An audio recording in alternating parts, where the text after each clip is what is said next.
Welcome everyone to the 7th episode of That's So Bro. That's so bro. That's so brew with Malinda and Yo Shan. Today's topic is how do we make white people laugh? And we have an expert. How's it going, Maja? So please tell us, why are you an expert of making white people laugh? Well, you said that. I don't think I'm an expert, but do this for a living. So it's not easy, I will tell you that much. But I guess during this episode, we will be getting to the depths of it. So first of all, tell us, who are you? I am Malinda Perera. And our famous question, who is Malinda? Like I said before, Saralamini. Well, I picked that word, recently there was a lot of circulation of that term in the internet. So, now I have to look into the internet to learn the Sinhalese slangs because I don't live here anymore. Just a comedian, stand-up comedian based in Europe. And I don't know what else to say about me unless you ask me. I think the fact that, brother, as a Sri Lankan, you were able to make it so successful in Europe gives a lot of hope to aspiring comedians as well. And the fact that as a Sri Lankan, you are now representing our country up there is a huge thing. So when you say Salamini Ekmachang, that's painting a really low picture there. You can be a bit more proud and just get up on the table and say that too. So he gets on stage in the middle of a bunch of white people and it's like, hey, I'm from Sri Lanka. And they'll be like, what? What an exotic Was that man. the joke? Well, to be honest, some people don't even know where Sri Lanka is in most places that I perform. So I get to teach them what Sri Lanka is and what it means to be Sri Lankan. So it's a geography lesson. Yeah. And it's not easy when you are actually ethnically ambiguous because people can't really pinpoint What do they get? where What are the the fuck guesses? I am from. So, Right. What are the guesses? Obviously I get the Indian part, Right. which I fucking hate. But Off to a great start. That was 2 minutes. I'm just joking, man. They do guess South Asia, but then it can go to Malaysia, it can go to East Africa, like especially Ethiopia or Somali or Eritrean, and then it can be like somewhere around Mombasa in Kenya, and then it goes up to down to Mauritius because Mauritius is a weird country to me actually. Like that's a country in Africa, an island in Africa filled with people who look like exactly like us and they speak French. So, so that's the thing, man. Fiji, like Pacific nations, Right. Islands and all that. So it's I get everything, man. Jamaica, I have a whole joke about that, about being ethnically ambiguous. But so that's why, they can't really pinpoint and say where you're from. So I have to give them a little bit of education. I first have to ask if we owe them money, but then after that, That's where the Chinese people are like, you do. So before you moved to Europe, before wherever you are now, where are you based now? So right now, I left Ireland and I came here for 2 months. When I'm going back, I'll be going back to Austria. So when I moved to Europe, it was in Austria. That's where I started doing comedy. After I became a full-time comedian, after a couple of years in Austria, I moved to Ireland because that's the only country in the EU that speaks English as a really? native. Yep. I didn't know that. There we go. What's the common language in the EU? Well, there is no common language. Every country has their own language. Austria and Germany speaks German. Switzerland has Swiss German, and which I don't even think it's a real language, but So it's not a real I language. like how you laugh at everything. And then they speak French in Geneva parts. They speak French, and every place has a different language. So many different languages. So that's also an interesting thing to go and do English comedy there. So that's why I wanted to move to a place where I can actually be among people. Because when you're doing comedy in a country that doesn't speak English as a native language, you get into a bubble. like, you know, and you need, like, if you want to grow, you need to travel as a comedian that I tell everybody. And also I wanted to be because there's another thing. I know I'm running all over the place here. When you do comedy in places like Austria and Germany and places like that, they're very reserved. They're very reserved. They like what we call is like you don't get battle ready. Like it's very hard to like, because even if somebody says something and you say something back, like you don't have active banter because like it's not their first language either. So they're holding it back. So you're like but when you go to a place like Ireland where like comedy is in everybody's bloodline, right? You need to prove you're funny because that's a population that people know we are funny, right? So when you go on that stage, you need to own that stage. Like I am funny. I didn't know Ireland was famous for being funny. I thought they were famous for drinking and... I knew this is coming, but... Said Patrick's Day York? They would consider that racist, but like... But now it's a great place to do comedy, man. Like, you know, it's a country full of people who is always... as they say, up for the crap. Like, you know, they are always have to like up for having some fun. They always have a lot of banter, man. Like my first, like I had a big fro when I got to Ireland, and my first friend in Ireland, how we became friends were like, I was outside the pub having a smoke, and he came out and just looked at me and said, "Fuck you and your good hair." And I said, at least I have hair. So that's exactly how Amanda and me became friends. Oh, it's very good. There we go. So parallel universe situation. I know, like, you know. Considering Ireland's very dark history, I guess they need to recover from that. With Oh yeah. So 100%. It's a whole coping mechanism, I feel.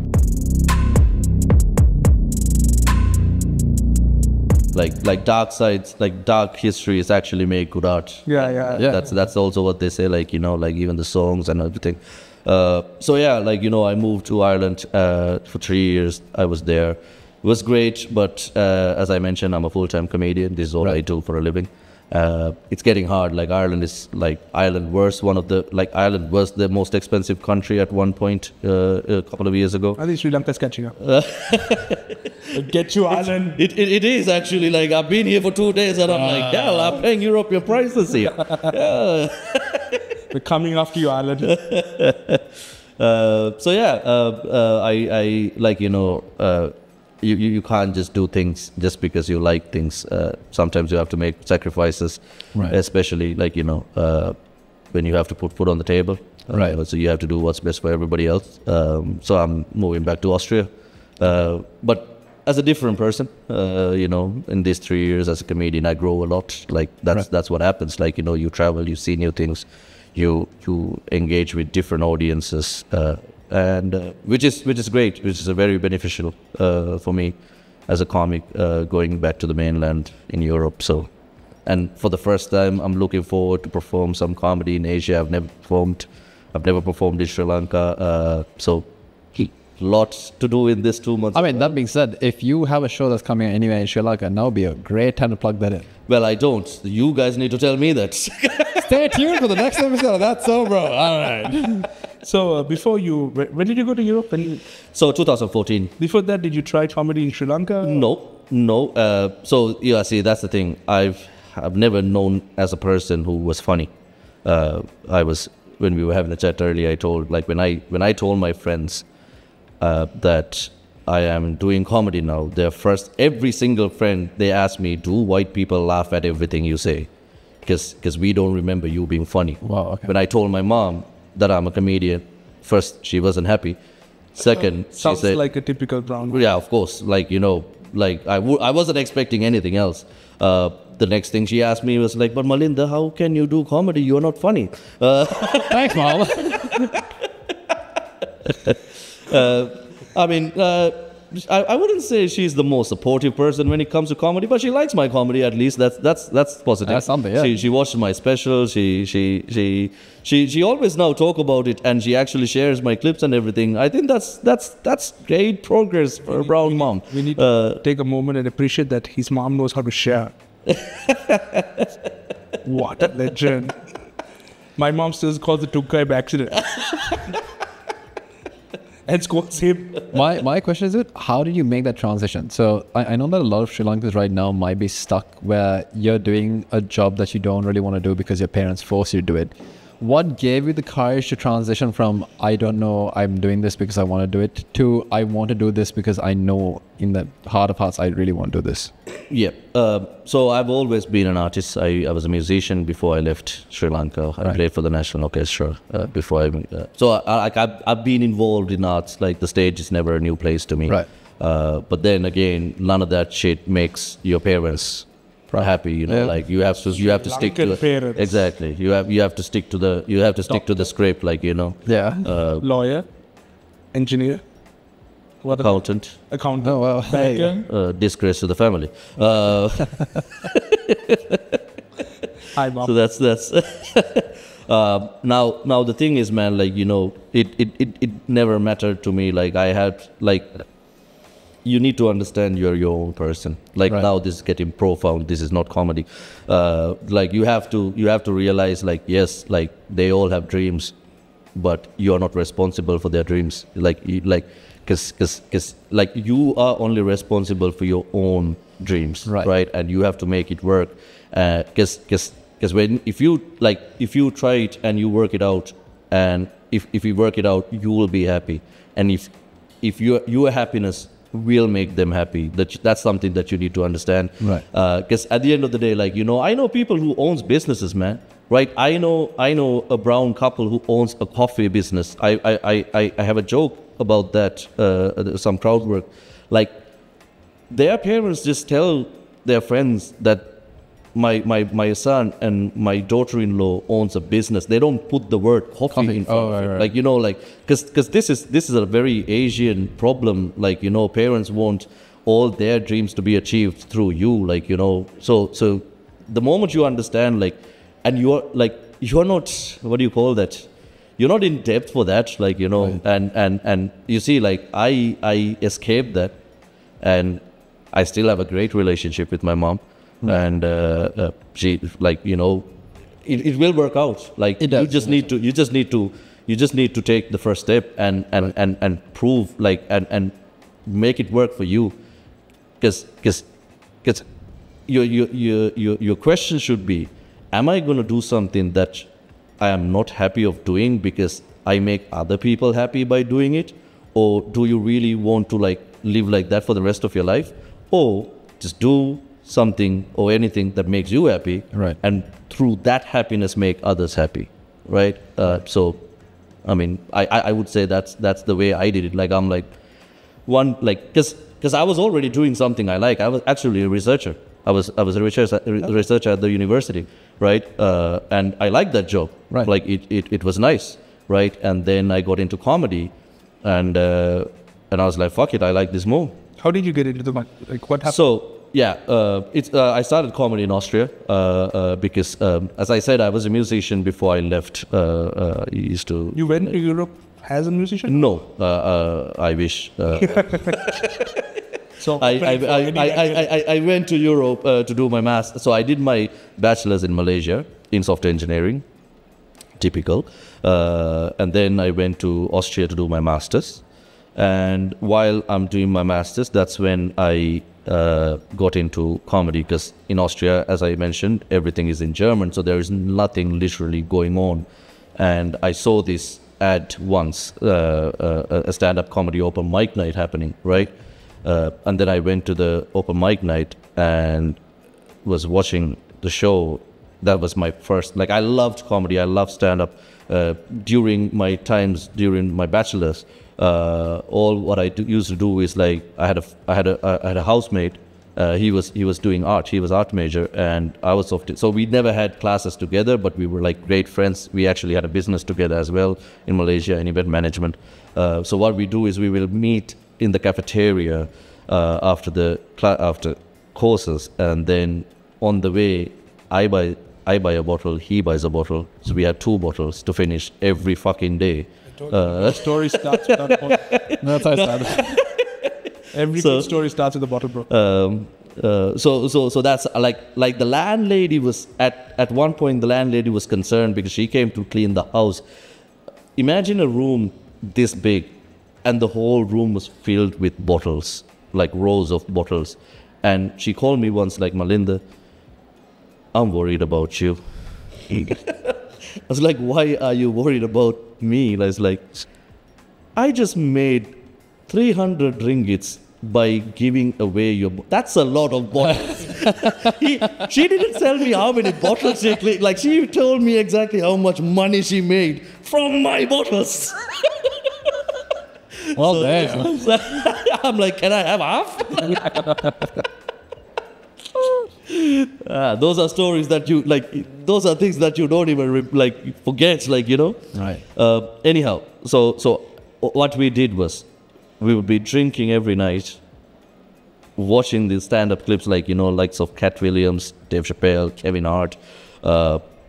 So that's how I was like, and every time I do like a big show, I message my friend, dude, we never fucking thought I'll be doing this for a fucking living, So even today, like, I'm like, this is surreal.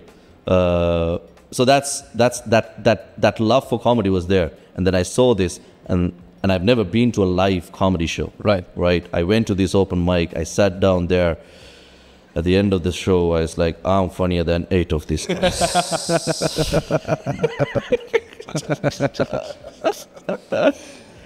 And then I straight went to the promoter. Started with Saralamini, no?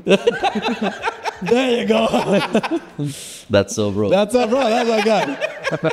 and I know I will say this at the end of the show, also, but I'm so glad you came to join us in this, man. I'm happy, man. I know a lot of Sri Lankan guys who, and they're friends of mine. We all went to school together, and they are still doing the jobs they were told to do by their parents, and they didn't have the courage to go after what they want to do. And now I see them trying to cope through other means because they're not living the life they actually want to live. So I was a rebel since the day I was born, man. Like I can tell you stories. I never did what my parents wanted. I can imagine. Come on, Malinda, walk. No. So every, like, I was a cadet. I was in the cadet band. Okay. Right? My parents wanted me out from the band. Second year, right? Third year, they didn't even know I was in the band. I went to the camp and I called from Rantabe and said, like, I'm not coming home for 10 days. I'm here. And that's some hardcore shit, bro. God damn. All right. If you and I ended up, like, I was a sergeant and I actually became a WO2 as so I went to the highest rank I could at the end of my cadetting career. So I, like, that's the thing, like, the only person who would give up shit for me will always be me, not anybody else. that should be on a t-shirt. Well said. Yeah, absolutely, man. Well said. For merchandising ideas. I mean, don't try this at home. You probably don't have my parents as your parents, so try it with caution. My mom would probably come to the camp, beat everyone up. Everyone at the camp. Everyone at the camp. What about you? Well, I'd be murdered. My mom tried it. She came to the principal directly, and I was like, Mom, it's not going to happen. And the principal was like, if he says it's not going to happen, what do you want me to do?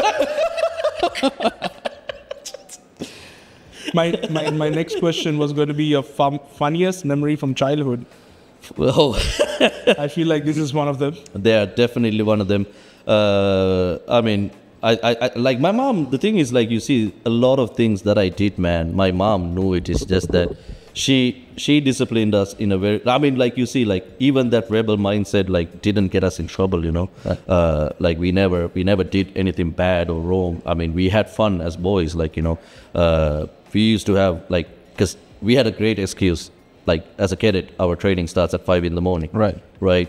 So we had an excuse to leave home at a very early time. Right. Nobody would suspect. Because I see. I see where this is going. Exactly. So we used to meet on a random day at 5, like, to take the 5:20 train that goes to Bandaravilla. Right. Badulla, sorry. Like, Podimanike, right? Yeah. We take the Podimanike train and just get off anywhere we feel like, and just find, like, a place where we can go for a swim. And at one point, I didn't know, we took a swim. 100 meters away from a waterfall, like St. Clair's. Yeah, St. Clair's. So we didn't know. We still didn't know, right? We got 3 bottles of like Lion Stout, and we put fucking freezing cold water, man. And then, so we had our, like 3 of my friends, right? We had a great time, and as we coming out, like there was a man yelling like, "Yo, where the fuck are you coming from?" I was like, "We were just having a swim there." Like, do you know the fucking waterfall is right down there? It's like, holy shit, this could have been our last swim. Like, so there are so many that kind of stories, man. Like, and we never had the problem because our training starts at 5, ends at 11. So You have the entire day. we had the entire day to do whatever the hell we want, no, without any suspicion. So that's just like, you know, like those were never like malicious. Like those are just boys being boys, like, you know. I mean, And- if you had fallen from the waterfall, well, at least I won't be there to find out what happens. But It's a win-win situation. Either I'm there and I have a good time, I'm not there and I have a good time. Whatever it is, it is what it is. what about you, Amanda? What is your funniest memory from childhood? Is it- Brother, compared to this, I have nothing. My funniest, I'll tell you what, right? My funniest thing was because as a child, I was very shy. One of my biggest achievements was actually going and talking to girls. One time, bro, like, remember that thing in Fast and Furious, I think, where Paul Walker, he races while staring at the girl? yeah. Right. So I tried that while walking, right? I walked into a tree. That is my funny story. That's all I have, man. So that's funny. thanks. That's funny. Thanks, guy. Thanks, St. Clair's, man. I'll take it home. What about you, bro? That's good. I used to prank my parents all the time. Well, okay, there's this extreme, there's this extreme. The biggest prank I played was the credit card prank. I don't know if you remember it. Which is? So there was a radio You station. put your parents' financial debt as your prank. So there was a radio station, and it's still there. They wanted to do, like, they were having this segment where you give them an idea for a prank and they'll do it for you. Right. So I called them up and I'm like, okay, pretend like you're from this bank. And I had just got this, you know, the kids get this card, supplement card. Right. I just gotten it. So they were like, okay, just call my dad, pretend you're from the bank, and say that he has overcharged, that they have sent red notice, no one has paid, and we are going to arrest him. Say that I have bought lingerie and, you know, stuff like that. So now this dude calls my dad. Now it's on live radio. Everyone can hear. Right. They're like, sir, we are from this bank, blah, blah, blah, blah, blah. Your son, blah, blah, blah, blah. These are the charges, midnight divas, whatever was there, you know, chocolate, a hotel stay. My dad's like, Nishish. Now it's on loudspeaker, so I can hear my mom breathing like, and then my mom starts screaming, I can feel my dad like he's about to get a heart attack. Like, he's like, he doesn't care about what I have bought. He's worried about me going to jail. Right. He's freaking out about that. He's like, please don't send to jail. Please don't send to jail. We're out of Colombo. He's in the bedroom, right? He's in the bedroom. I can hear his voice. He's like, we're out of Colombo right now. As I get into Colombo, I'll make all the payments. Please don't send the cops. He's like, no, sir, nothing can be done. The cops are on the way now and all that. And my mom is screaming. I can hear her. She's like approaching to beat me. And I was like, Mom, it's a prank, it's a prank, it's a prank, it's a prank, it's a prank. And I called the radio station. I'm like, dude, you guys have to call them back and tell them it's a prank, you know? And then they called them back and they're like, this is a prank, calm down, chill and all that. And my dad's like, and he says like a couple of singular filth live on air. And yeah, that didn't go well also. He's like, HP, WHP, something in those lines, if you know what I'm talking about. Well, Great. so The, you... the only thing I wanted to ask is like, how old were you when Midnight Divas came No, out? it wasn't Midnight Divas. I think it was some other lingerie shop. I can't remember what it was. Amante, was it? So technically, you both almost gave your parents heart attacks. Oh, daily basis. But I didn't go to waterfall. Right. I'm scared of death. Probably she might find this out from this episode. Oh, she didn't know until now? Waterfall thing. Oh, hey, auntie, how's it going? Thanks so much for watching. I mean, most of my stories comes out on podcast. She's like, now I know. But you see, sometimes she does have an idea what I'm doing. I used to smoke a lot, right? Right. I used to smoke a lot. She never said anything. I mean, the day I got caught drinking, she beat the hell out of me while I was puking, right? I had to tell her, like, Mom, can you please let me finish this and then you can beat me. But she knew about the smoking, but she never managed to catch me, right? Right. Like I was never caught in action, and she never found any cigarettes around me. But when I was about to leave Sri Lanka in 2011, I was like, Mom, it's going to be expensive. Like dental care is going to be expensive outside Sri Lanka. Right. Can you give me money so I can go get my teeth cleaned? Right. She said like, well, if you didn't smoke, you don't have to. If you didn't smoke, you wouldn't have to clean your teeth. Right. And then I told, like at that time, I gave up smoking for a short period as well. Let's say 6 months now. Okay. I'm not smoking. And then I told my mom, I don't smoke. Well, not anymore, right? I'm like, how the hell do you know this? Moms know. That's a mom thing, dude. Moms know. like, no. I never told you I smoked. You never caught me. Right. You probably might have smelled it. Right. but Right. Still. And I never fucking told you I stopped. But you figured it all out. So, great. You can't fucking hide things, man. They know anyway. Like, it depends on, like, they pick their battles as well. Like, you know, like, if it is something unharmful, like, you know, as long as you're not committing crime. Right. Some parents are like, it's foolish to think that They don't know. They don't know. Because they did the same things, man. Yeah. Exactly. Like, you know, there's, like, you know. Sorry? I'm innocent. Oh, for sure, Sean. For absolute sure. I've not done anything that they're talking about. Okay, moving on.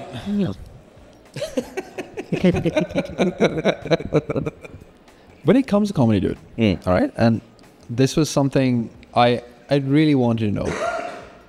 When you perform on stage, do you think that as a comedian, you have a responsibility to address social and political situations that are happening in and around the world? Or do you keep those as different segments? Okay. Do I believe whether you have a responsibility? No. Right. You're a comedian. Your job is to make people laugh. Yeah, amen. That's your first thing. Vishal, don't take this personally, all right? Ask his point of view. I'll come to you after that. No, the thing is, you can, like, I mean, you know, there is political comedy. Like, there are several genres of comedy that you can tap into. Like, if that's your thing, Do it. by all means. Right. Right. But what I like a political comedian doing political and stuff like that, right? I do get it. That's his genre, and he has all the right to do it. Right. But then there are comedians who don't do that as genre, but use it as like a quick, what do you call that? A quick, Like a click, not a clickbait, but like, you know what I'm trying to say? Like, Right. like, okay, this is the hot topic now. Right. Let's just do a fucking hacky joke here. Right. So people, like, I can record it and put it online, and then I can get some views. Like, you know, and like I have been guilty of it as well. Right. Like, I mean, we all are. Like, Shut up, Vishal. no, the thing is, like, you know, you only learn from it, like, you know, because a good joke takes time to develop. Right. Right. And when you pick like a certain thing, like, and especially if it is not something you've been doing, you're doing this just for a quick like and a share and a follow, you don't have the time to cook that joke really good, right? Like some of the jokes that we do, we have done it 100 times to get it perfect to go on stage. Like, so if it is something on your, like, you know, on your alley, on your lane, then you might be able to pull it off. Like me doing a political joke is, like, I'm not a political comedian. Right. So if I do a political joke without having to even properly structure it, it's going to be a horrible, fucked up joke. Like, it's not going to even be funny most of the time. Like, you know, it's very hard to get it because it's not my thing. Right. So again, like, you know, I personally don't do like current affairs unless it's like close to me. Okay. So, for example, in Ireland last November, there was a riot, right? Like the whole riot was about immigration, against immigration. So as an immigrant, Against it. exactly. So I did. Let's go home. Right, exactly. You know, they asked me. They told Ireland is full, so I was like, "Fuck it, I'll leave." Because man's got options. God damn, all right. Well, that's a flex. So I did a joke about the riot because it's close to me. Like I'm an immigrant. Like so I can do about that because it's in my lane, right? Right. And even so, like the one I recorded and put it on YouTube is like after like I did that whole week. That joke was done that whole week, and finally I managed to get a decent enough clip that was okay to put online. That I wouldn't call that one of my best works. Like so it's very hard. Like because like if I manage to do that joke up until like now, maybe I'll have like a properly cooked, ready to serve meal. But like I don't have that. And I know I could have said yes or no to that question, but like I don't, like personally, I don't think as a comedian you're responsible to talk about social issues.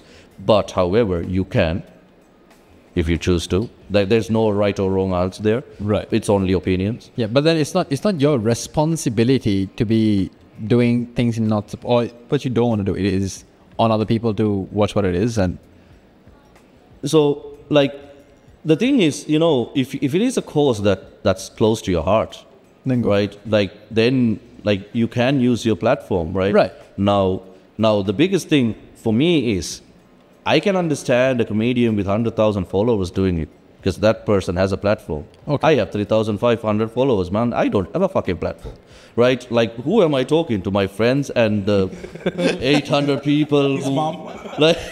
So I have to be realistic. Like, like, yes, I do perform in front of 200, 300, sometimes 6 people, but like I mean that's the reality of a life of a comedian, like right. So I do I really have a platform is my first question, right like and then the next thing is like if you do have a platform and if there's a cause like so like I mean so for example me as an immigrant in a country in Europe, like, and if there is anti-immigration stuff going on, it's a cause that is close to me, so I can use that if I had a platform, but I don't. Right. Like, so like, but also like you shouldn't try to, because it's a very thin line, Right. You can use that to milk it out and use that as a whole thing, or actually speak facts and stuff like that. Like, it's I think it's completely personal. Yeah. It's always up to the person who's doing it. Like, I don't think like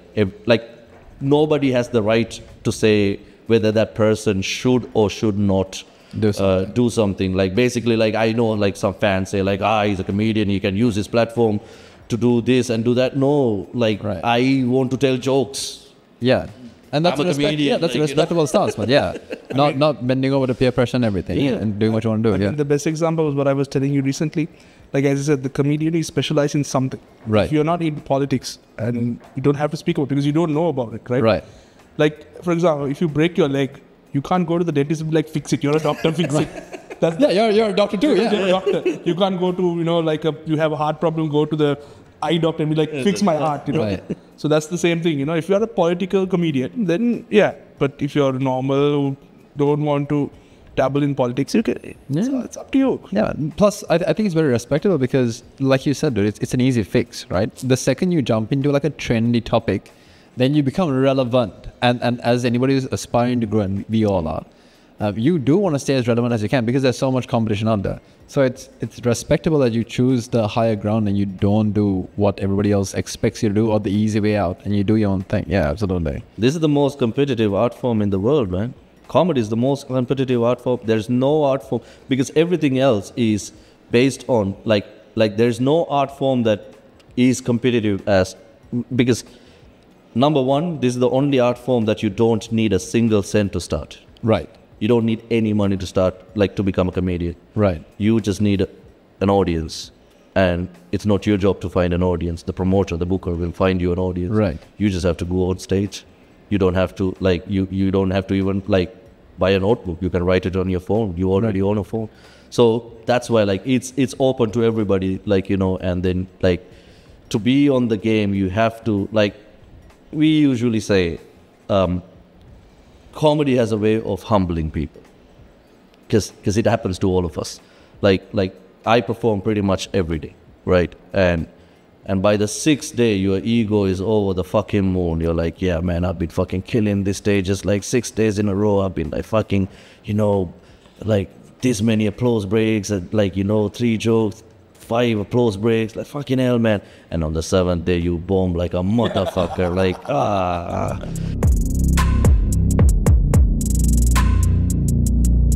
And then you're back to earth, like, yep. Back to where I started. Don't even fucking talk to me, man. I need to go have that whiskey now, 'cause I have to sulk this whole comedy as a way of humbling you, man. Like, Right. it's never like you're never a comedian like if you haven't gone through that cycle over and over and over and over again, and you're like, when you bomb, it's like, yep, that happened. Like, you know? I'm on the nose very well when I bomb. Yeah. And it's like, you know, as much as we say like this, like, it's fucking nice to see a comedian bomb. Oh yeah. Oh, yeah. I mean, if you know they're a good comedian and you're in the green room watching and you see them bombing, look at him eating dick on stage. Spoken like a proper Sri Lankan. He may have gone to Australia, but the Sri Lankan. Every comedian is the same breed, man. Like, there's nothing, like, there's when you're a comedian, you have 2 things that you love doing. Wishing about others Right. and laughing at others' failures. Those are the only 2 things that comedians can laugh at, like, you know, because the whole time you are the one who's Making everybody else. others laugh. Yeah, fair enough. Like, you don't have much going on, like, you know, like you have people who come to me like, hey, I have a joke. Yeah, keep it.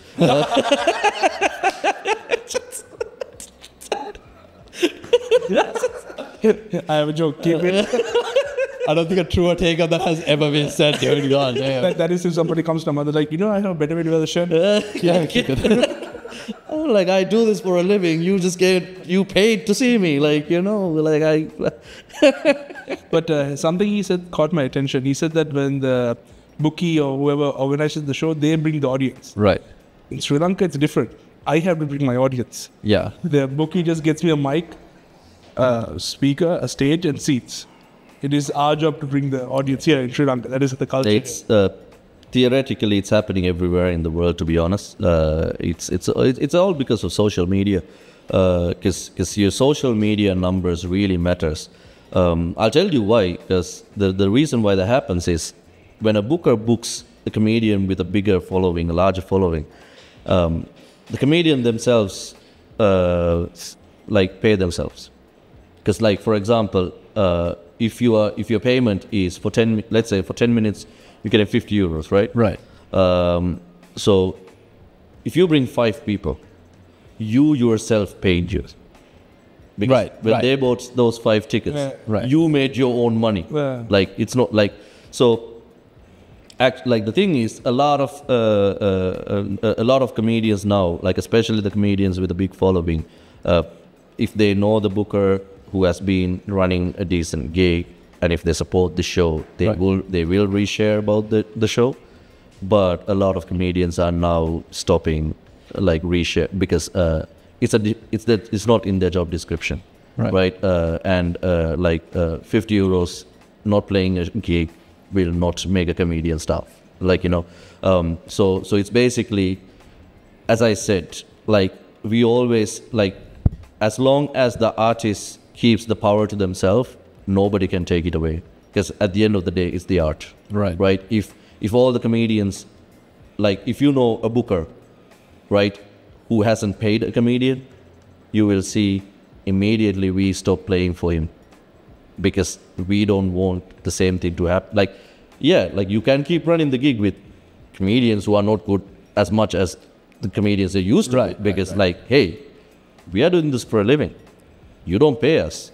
We don't play for you. Right. And if we don't play you, your comedy club is gonna go to shit. Like, you know, and like, it's hard because, especially when we are in a scene that it's still growing and it's the very first step of that growth, you may have to, but my advice to anybody who's listening and like who's a comedian in Sri Lanka, if anybody is treating you bad, like, your career is not going to be harmed not playing for that person. Right. You can do your own. Yeah, you always can do your own. Like, never think anybody controls you. this world is too big, man. Right. Like nobody can control you like that way. Like you think like, oh, if I don't play for this guy, he will like my career will not, like, nah. Start doing comedy in fucking TikTok, man. like you will find your way. Right. Like when you become hungry, man, there is no TikTok influencer who can give you advice more than a hungry stomach. Right. Oh, that's the one for t-shirt. Right. The 2 t-shirts now. But that's something I always, like, man, a hungry stomach will give you ideas that you never thought existed in your head. Yeah. So I see Reshali writing it down to give her clients. It's like, I have a brain problem, but are you hungry?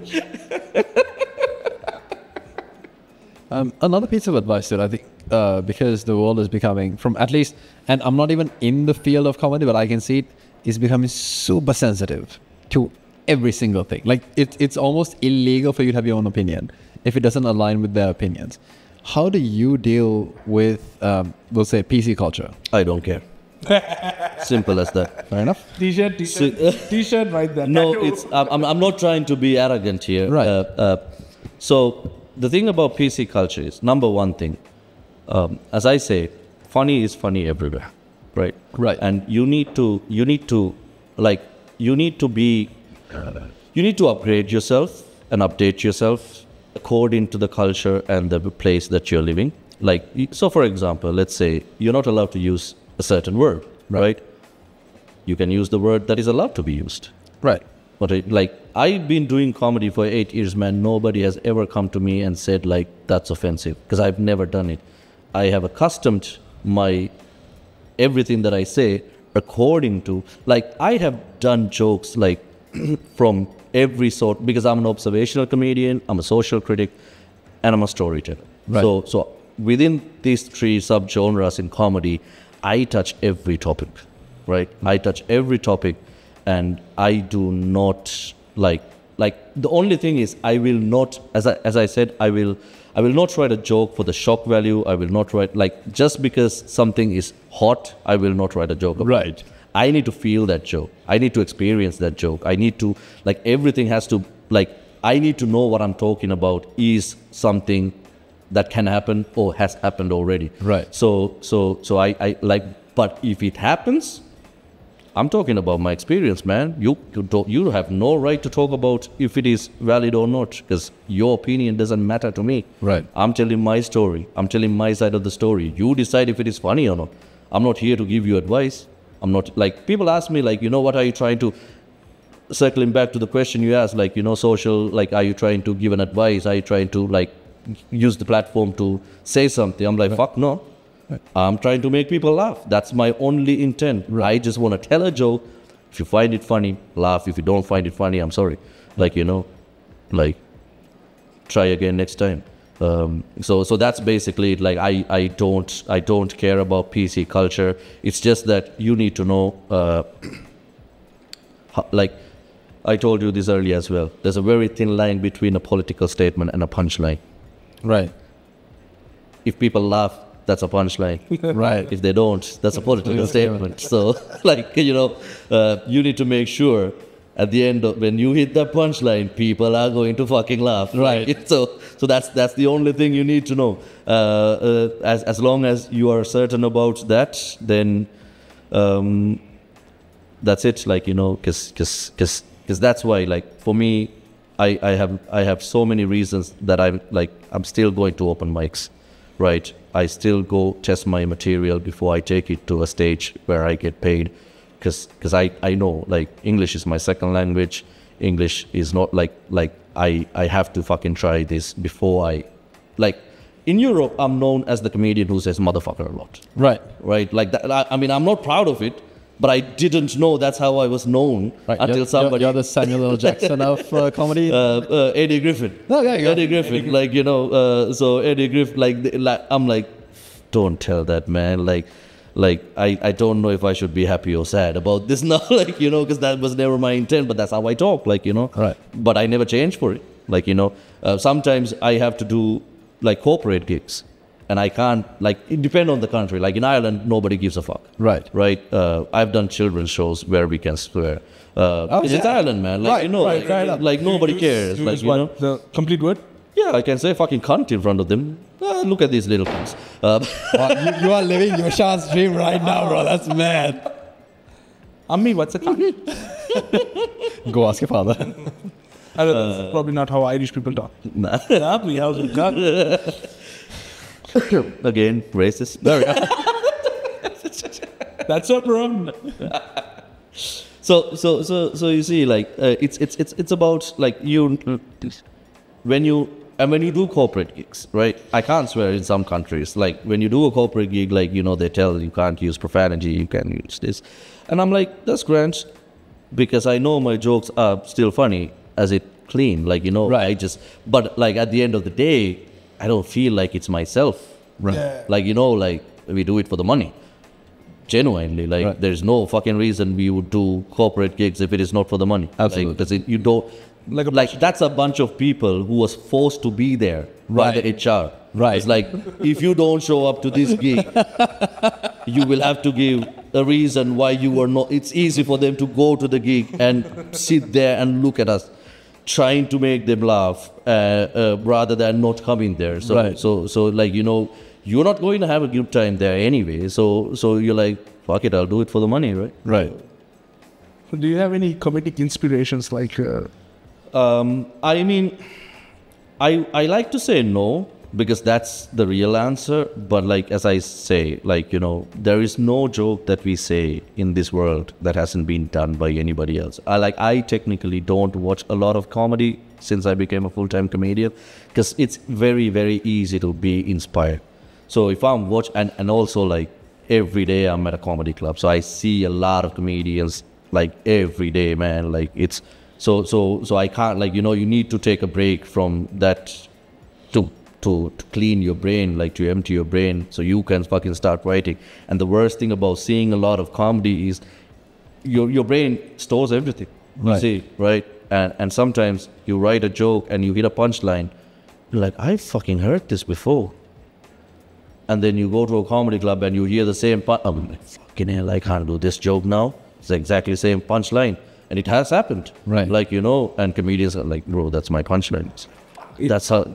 So you have to, like, you know, make sure that you don't take somebody else's material. So the best way to do that is like I watch comedy from people that I can never be, like, you know, like I watch, like, Dave Chappelle is my favorite comic. Right. I watch Bill Burr. Is he yours as well? Oh, they Yeah. fell all the way, man. Man, like, he's great, right? So Bill Burr is Bill Burr, that's all. Bro is also great. Bill Burr is my favorite. and Right, Louis so- C.K. Louis C.K. Yeah. So I thought somebody else would, Hey, that's not gonna Didn't Louis C.K. get cancelled? well, nobody gets cancelled, man. You see, that's the problem. Like, Nobody gets... nobody gets that. The whole cancel culture is a made up thing, man. Like, you know, like especially for people who have made, like, you need to understand, you can cancel me. Right. It's easy to cancel me. All you have to do is all the comedy clubs comes to a stand and say, like, we are not booking Malinda. Right. Right. But still, I have experience running shows. I can put my own shows. Oh. I have I have a decent follow, like, because I mean, nobody's gonna say we are not booking Malinda because I haven't said anything fucked up, not to go on stage or anything. Like, I haven't done any malicious things to the art, because this is an art form that I love, and like, you know, with so much, like, you know, like, this is an art form that is so dear to me, right? And I will go after anybody who's against it. But that's the thing, like, still, cancel culture is a made up thing that gives people some power. You know what I mean? Right. Like, imagine when you say canceling, man, you're taking away a man's way of putting food on the table, man. Like, and if you can be proud of it, well, you are a fucking terrible you are a human worse being. person than the person who said something, man. He just erased our last podcast. We did one entire episode about cancel culture. If you had it, it would be like 1 minute. So what do they want? It's fake. End of that's I wouldn't, Nice, you guys I watch wouldn't it. say it's fake. It's not something that, like, it doesn't have the power that we have given it. Yeah. Right. You know what I mean? Like, It's a superficial you power. can like, everybody who got cancelled is back. Right. Every single person the society cancelled is back. As a matter of fact, they're doing bigger things. Right. You get become more famous. Right. Oh, damn. Well, it's not like it's going to take a second from that. But yeah, man, fair enough.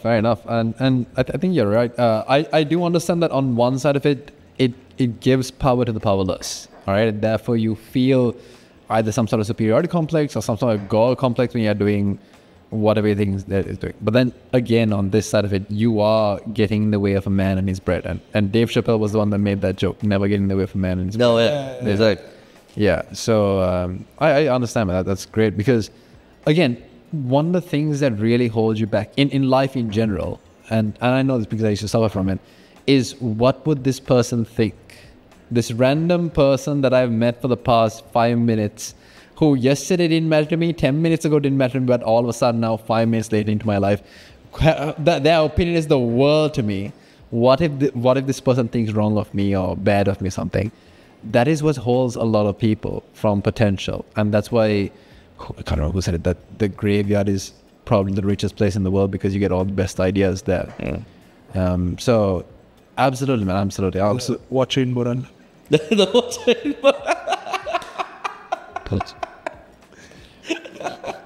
Coming back to this, I'm so glad you guys are watching this, man.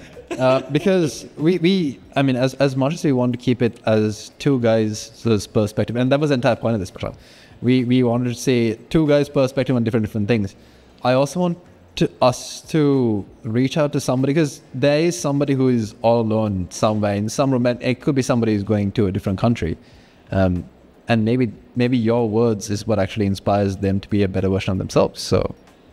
Props to you. I think I hope so, man. His words not only for those who are even kids, I mean, not kids, even our age people. Yeah, I'm inspired. When they see this and they hear his words, what he said, that, your destiny is yours. Yeah. And they're going to be like, who the hell gives him a platform, man?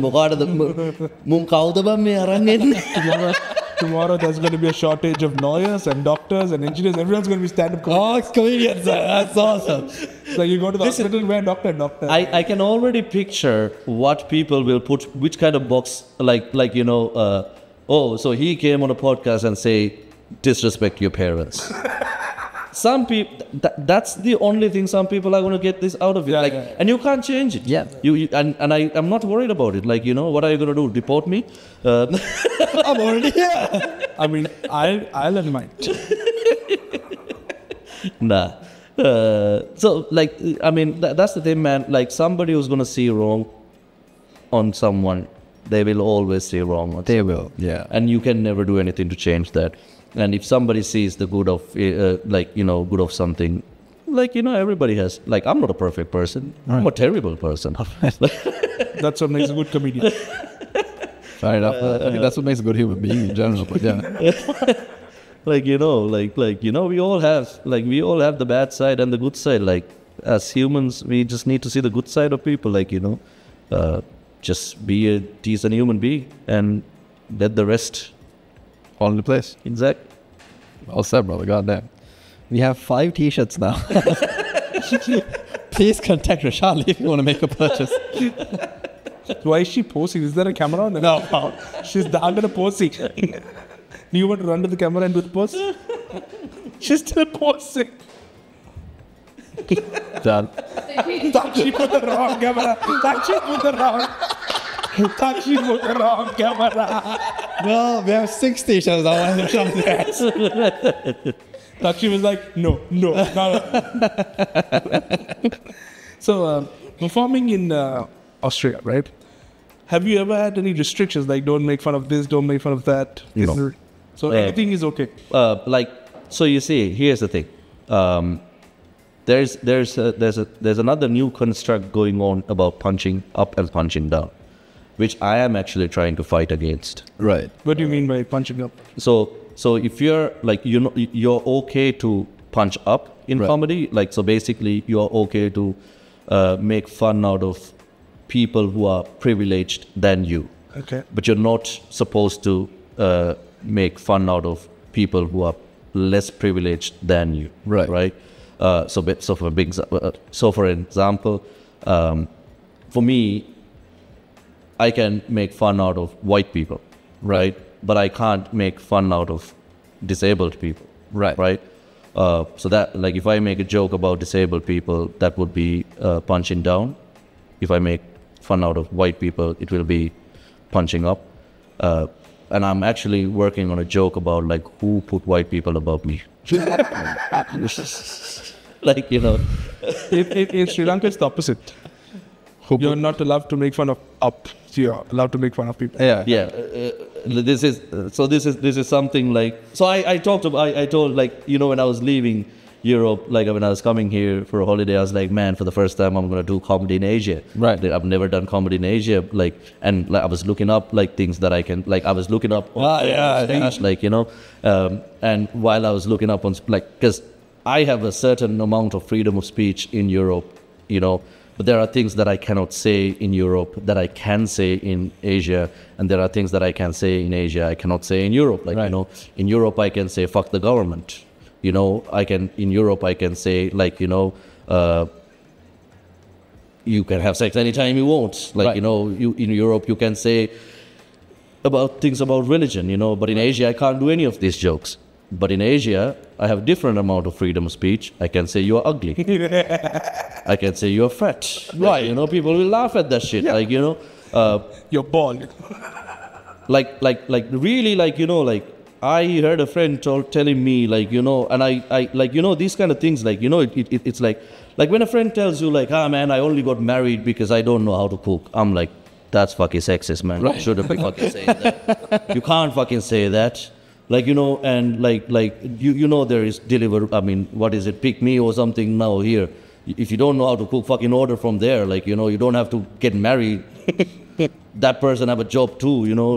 So like, you see, like, that kind of shit still exists in Sri Lanka, and I'm not used to that shit anymore. Right. And I'm not trying to be like, I'm better than you, like, but it's the reality. Like, I'm like, fucking hell, like, man, I really hope the comedians don't use this side of this on stage, because, like, even for me, like, sometimes people try to, like, you know, tell, but it's only a joke. Like, yeah, 50 years ago. Fair enough. We are living in a different time. Like, we have to. So when we come back to all that, like, you know, when I was saying, like, punching it up and punching down, like, things that you wouldn't say on stage and all that, you just need to know, as a decent human being, like, would you like to be in that position? Right. Like, would you like to be degraded? Making fun out of, like, making a joke is different, but making fun out of someone is different. Okay.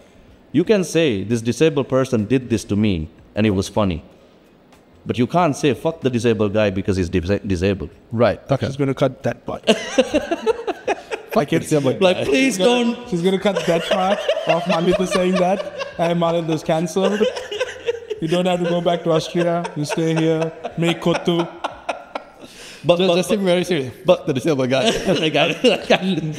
And I said it in a way that it can be perfectly clipped. With the poses and everything. She's writing the timings. It's the trailer for our next episode, eh? Thanks, bro. Guy, because it's this. This bugger making me work at night. I was like, you no, Dakshi. But you see what I mean? Like that's why I told you, like, if you're writing a joke about something or someone, make sure that everybody understands this is a joke and you're not degrading that person. Right. Like, you know, it's Being a bully. like, exactly. Don't bully someone for don't like, even when I'm doing crowd work, I will never make the person the subject of the joke. Right. I will take anything that he tells me to make it, like, you know, like, but I will not make him, like, I will never pick on his hair style. I will never pick on his dress or clothes he's wearing or she's wearing or they're wearing. Like, it's always like being respectful. Right. And when you do that, people actually understand, like, okay, like, he's actually making a genuine joke. Right. Not just being a prick. Right. Like, you know, and that's important. Like nobody actually gets offended by a genuine joke because they understand it's like joke, the whole concept. They just get offended by if you're being a dick. That's basically it. Like, nobody gets offended by a joke that is so cleverly crafted or anything. Like, they understand. I mean, I'm talking about majority. No, people. There's always going to be Right. someone who's going to be fucking offended by My favorite dead audience. like somebody will get offended by me saying I'm Sri Lankan. Like Fair enough. Yeah. so like there can be someone like how the hell is he saying he's Sri Lankan? Right. Like, you know, so like, you know, it's basically like imagine like there was a time like, you know, when there was shit going on in the country, like say like I mean, I'm glad I fucking didn't say anything because I don't give a shit. But I've seen like some of my friends who lives abroad try to like, you know, if the country would have done this, it would have been this. And then people started commenting on it. Shut the fuck up and come and fix the country. Like, I'm like, like this person is just giving his opinion based on somewhere else, Right. Which is I think is okay because he lives there. He sees this is how this problem was tackled over there, and if we would have done that, it would have been handled in a different way. Right. But people here get offended because you don't live here, you don't have the right to say things like, you know. So everybody's gonna be like offended by something. Either way. But then If you're you're offended by this podcast, please put a comment. but then but where you draw the line is between bullying and actually making. Yeah. Right. Because like as I said, like, man, if I have said something offensive, 8 years is a long enough time to somebody point to me and say like, you fucked up. Right. Who's that comedian? Jimmy Carr. The guy who laughs funny. Jimmy Carr. Jimmy Carr. He says that well, if he's going to get cancelled, the joke is already cracked, has already been cracked. Yeah, someone just needs to find it. He's already pre-cancelled. What is your all-time favorite joke that you perform? Something that you love telling? A small glimpse of his humor. I talk about brown people, like where there's it's one of my favorite jokes. I have several like jokes. So my favorite jokes are like sometimes you go on stage. I have a few favorite jokes. I can't pick one of them. Like, you know, so when you go on stage, I don't know if it is true for you, Yoshan, but do you do comedy as well, right? No. You don't? Okay. I go and support his career. Nice. No, but you can back me up. Like, I know a lot of comedians, right? When we are on stage, let's say 50 people are in the audience, right? Right. 49 is laughing. Right. You always notice the cunt who's not Yes, laughing. yes, true.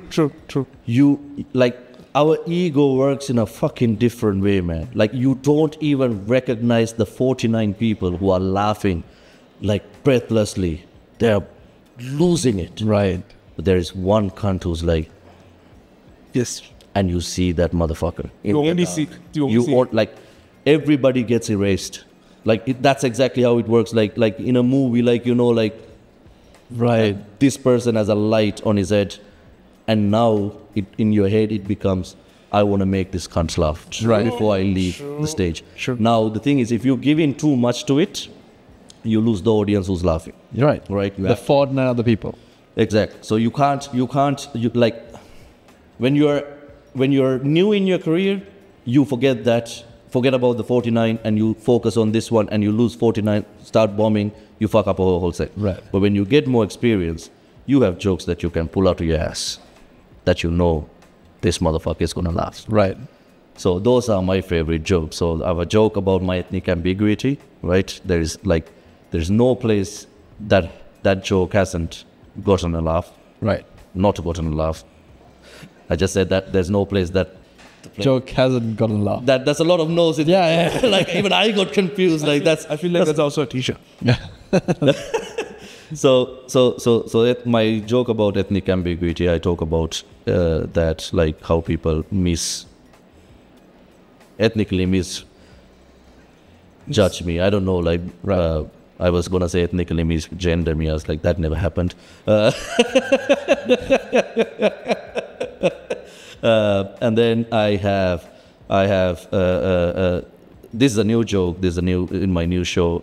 It's about like people asking where you from and where you really from. Right. Like, you know, it's based on my cousin. My cousin is Austrian, so I have seen firsthand how people, like, when he says, I mean, he's Sri Lankan by descent, but he's born and raised in Austria. Right. So he's Austrian, and when people ask him where is he from, and he would say Austria, And then he's like, no, where you really from? Like, you know, and he's like, Vienna. I don't know what to fucking say, like, you know, because he has only been to Sri Lanka like 3 times, like, you know. So I do a joke about, like, you know, when people ask where you really from, and that's a joke that always fucking gets a laugh. And I talk about, like, white people adventures, like, you know, so white people are very adventurous people, man, like, you know. So those 3 on top of my head, favorite jokes. I have a joke about the clitoris, also jokes that... Hey, you want to tell people where to find it? I am not going to give my address. What I meant was... Don't want to fucking line in front of a house tomorrow morning. Matami. Matami. Kiwanne wonderful killer. I came to Austria 8.5 years ago, man. Came to Europe 8.5 years ago, like, you know, I finished my bachelor's degree and I was wondering, what's next for me? What's there for me in the horizon? Which country can I go and steal somebody's job? And I was doing my research like a regular person on Pornhub. And then I found out that Vienna, Austria is the only place where you can have sex in a subway. I'm not talking about the sandwich joint, by the way. I'm talking about, like, the metro, the U-Bahn. You know, you guys have taken the U6. That's where the party's at. It's crazy, man. That's just the motivation for me to come here. The real reason I came to Austria is to do my master's degree. My master's degree in IT, because I have to live up to my stereotypes. You can clearly see how that went. Started telling jokes in the wrong country, in the wrong language. I'm from Sri Lanka, but I lived in Austria for a minute. Yeah? Thank you. Consider this as a way of, you know, Sri Lanka paying all the debts to India.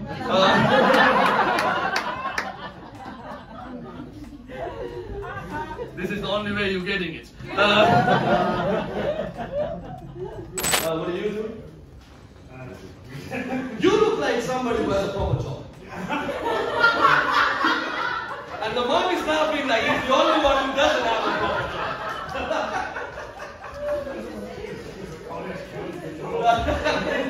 So you go to college. What do you study? Sociology. So which restaurant are you planning to go to?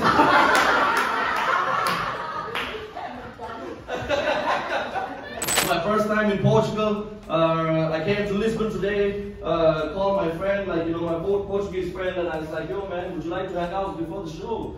He was like, sorry mate, like, I didn't know you were coming, so I made plans. I made plans with, to go sailing with my friends. I'm like, fuck off. Because I didn't like that.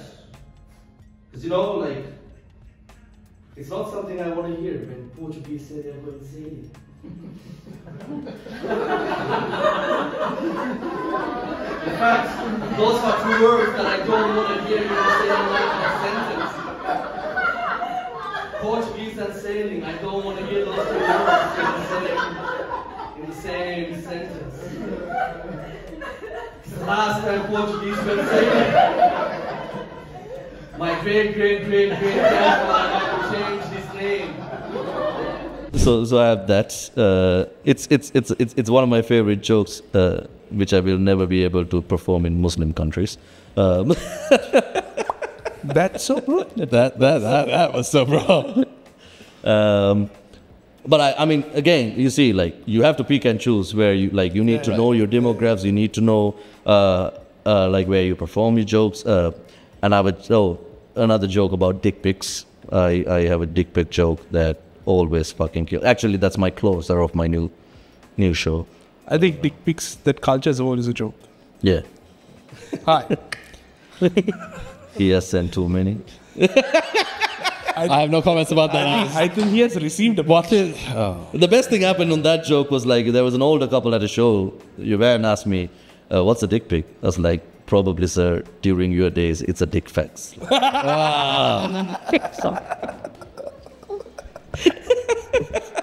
dick fact.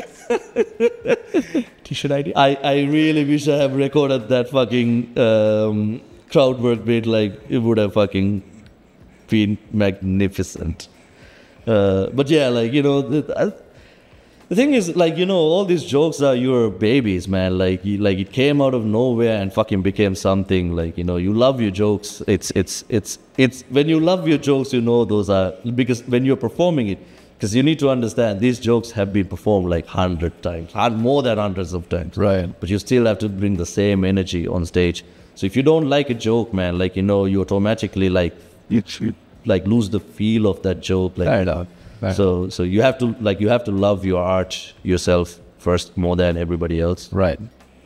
I mean, that's fair enough, because when Russell Peters was doing his somebody's gonna get hurt real bad, you can't after that the 200th time say, oh, somebody's gonna get hurt. You have to.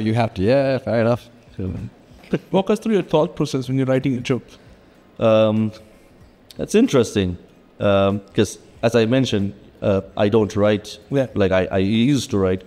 But again, it became a problem because English is my second language. It's not my first language. So when you write something, you tend to read it on stage instead of talk. Like the stand-up comedy. Oh, that's very interesting. You need to. The audience need to feel like you are just directly talking to them.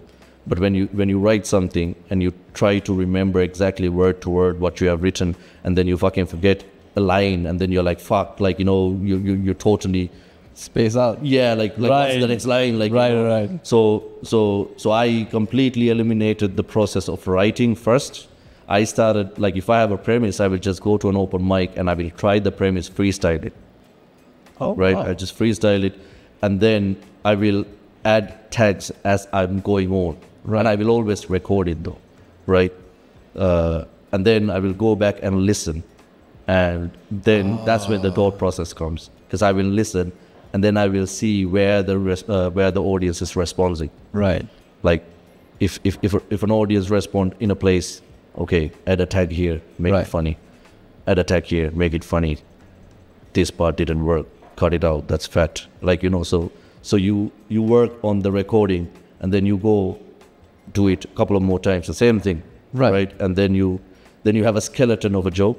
And then you write, I write the skeleton of a joke, because then I don't forget the joke. Right. But after that, once you have that skeleton, now from there, you just keep sharpening it up, like perfecting the joke. After like another 20, 30 times, then Right. you have a joke, somewhat. Oh, that was a very interesting approach to it, because I've never heard of somebody actually who first has the balls to actually go on stage, then try, and then actually do their homework after that. That's really impressive.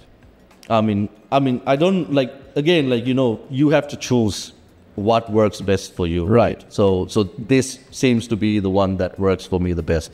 Because some they really need to write it down, and really, because for me, I can't write, as I said. It's gonna fuck up my whole flow. Like, if I have to remember what I wrote, like it's not natural anymore. Right. And it's like, when it's not natural, it looks so unprofessional on stage. Like, you know, Yeah. you're supposed to have a it's a dialogue, but it's a monologue. But at the same time, you need to be flowing through, like, and the people, like, they're just looking at you and feel like, okay, he's talking to me. Like, you know, you can't be like, the fuck is that? It's like, you know, you can't be doing that. I mean, in an open mic, yes, but if I do that on a fucking paid show, nobody's gonna fucking book me. Yeah, fair enough. Fair enough. And brother, before we call today's session a session, Yoshan has some jokes. No, Yoshan has some quickfire rounds that he picked up from ChatGPT. No? I just type on ChatGPT, what are the funniest questions I can ask in a quick fire manner from a celebrity? And this is what came up. I'm not a celebrity. You are to us, man. You are to us, bro. To us. All right, let's go. Okay. How are we going to measure if it's quick fire or not? You have to answer it really fast. If you don't, Rishad will throw a slip at you. No, that is the most Sri Lankan system. And if I don't know the answer? You can say pass. The first thing that pops into your head. Okay. It's the better of the worst. I have the feeling this is the part that gets me cancelled. Oh, no. If it wasn't before, we got you now, son. We got you now. It's okay. It's only 6 questions. They're very Okay. simple. Nothing much. Are you ready? If you can answer everything, so now 6 questions. If you can answer everything in a minute, Yoshan will buy you dinner. What? All right, 3. He already bought me tea, which I wasn't even expecting. Thank you. Go. Right. White girls or brown girls? All girls. All girls, bro. Cold cuts or chicken curry? Cold cuts or chicken curry? Chicken curry. Chicken curry. Would you rather date a blind chick or a deaf chick? You have to explain which one. I'll date both. No, you have to choose one. I'll go with the blind. Why? We'll ask why later after the quick fire. Just put a note, we'll ask you why. If you were to play a game in an Aurudu Utsav, the festival, and this particular game is what's going to save your life, what game would you pick? Giving eyes to the blind girl. Giving what to the blind? Eyes to the blind girl.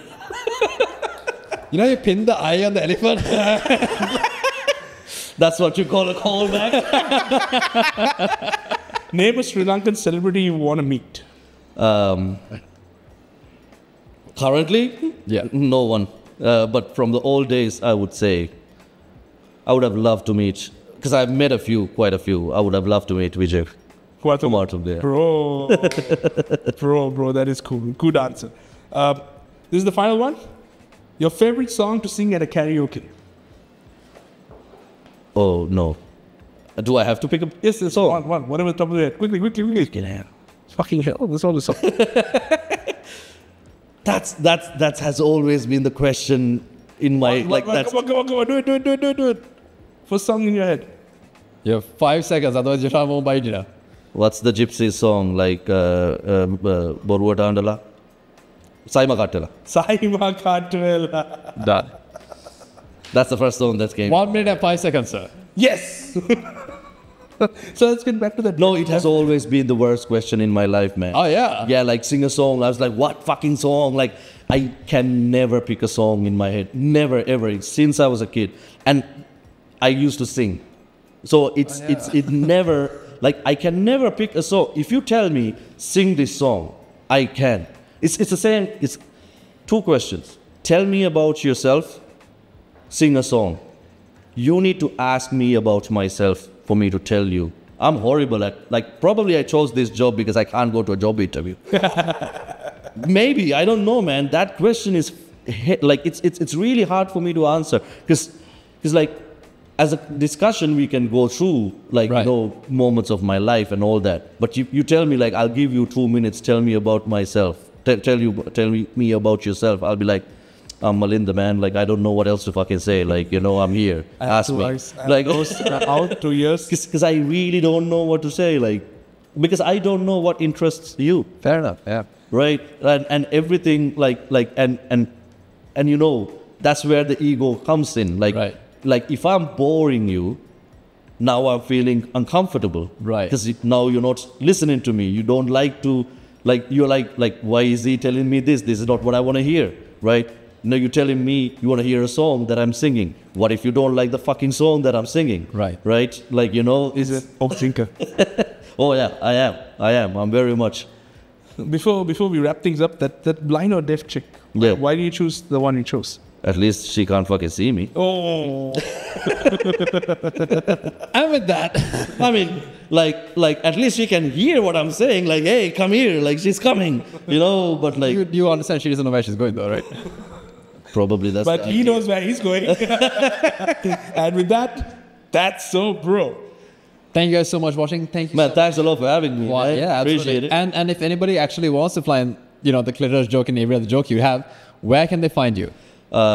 Social media would be the best place. So, I mean, all my shows are, like my personal shows, if you're in Europe, it's on my website, Right. malindaperera.com. And social media is at malinda.perera for Instagram and TikTok. Facebook, Malinda Perera Comedian. And YouTube as well, Malinda Perera. Absolutely. Pereira's. Brother, thanks so much for joining us. Yoshan, thanks so much for being here. And with that, we'll see you guys in the next one.